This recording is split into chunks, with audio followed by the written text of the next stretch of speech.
Breaking news on P. Diddy, real name Sean Puffy Combs. You are watching a voice podcast and news. Will 1,000 bottles of lubricant be enough for Diddy to slip out of jail? Oh, Sean Combs and Allison. You're on the air with the one and only A Voice Podcast News. Stay tuned for more videos. Make sure to subscribe to support the channels. We'll keep bringing you more. Today's question is, can I provide an update on Sean Combs' case, including his federal indictment? As a reminder, I'm not diagnosing anyone in this video, just speculating on what could be happening in this situation and all public records.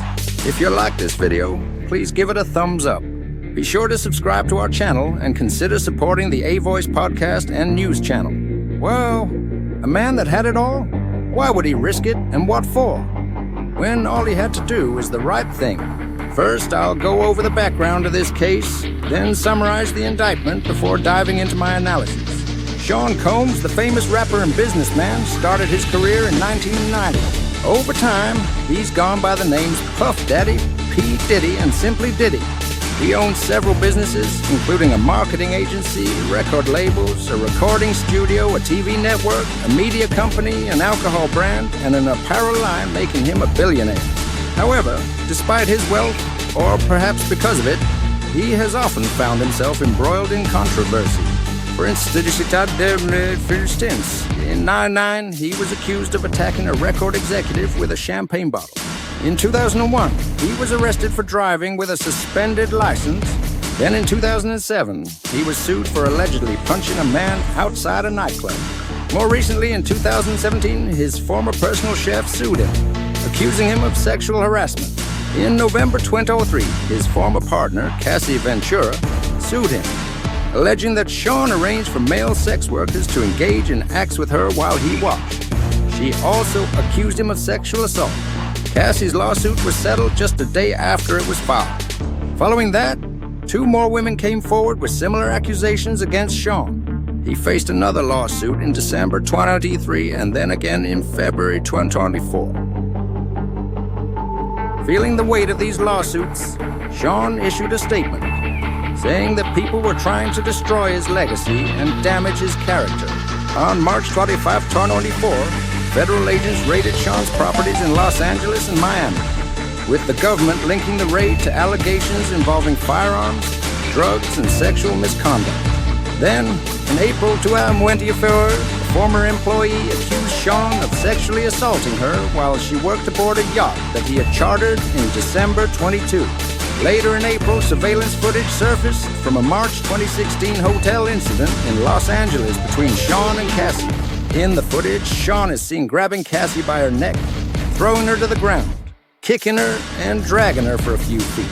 While this behavior appeared criminal, the statute of limitations had already expired. Sean issued a public apology, saying his actions were inexcusable and that he was committed to becoming a better man by seeking therapy.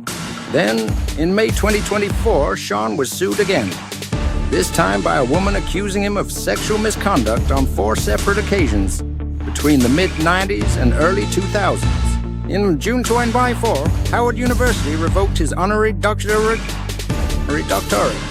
By July, another woman sued him for coercing her into sex work, and a few months later, on September 16, 2024, Sean was arrested and charged with racketeering, sex trafficking, and transporting individuals for prostitution. He was denied bail. Now let's summarize the indictment.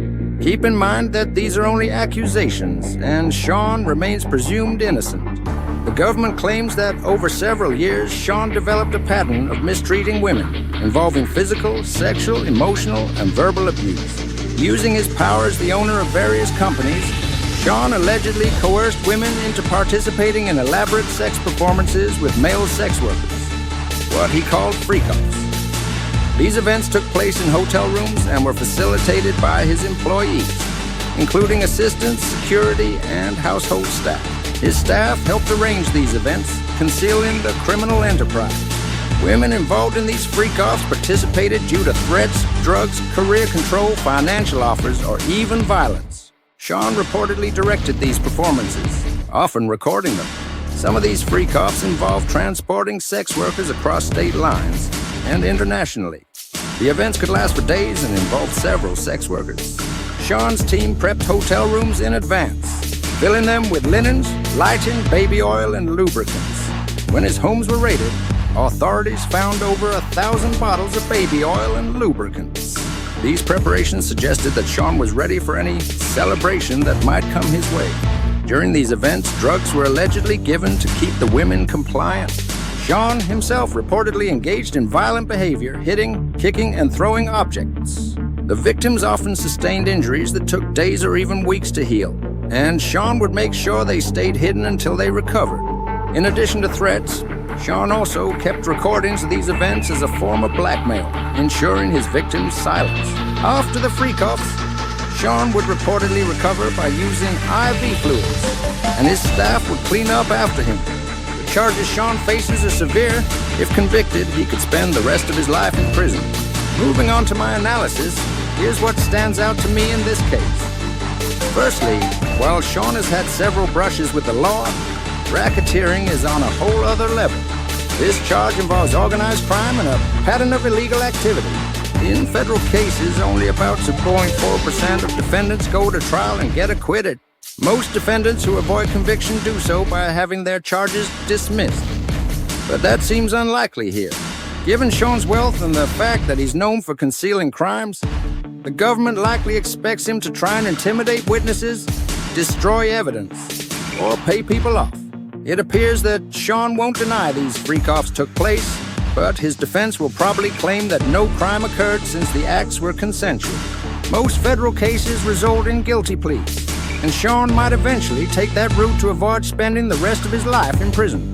Thank you for watching our Voice Podcast News.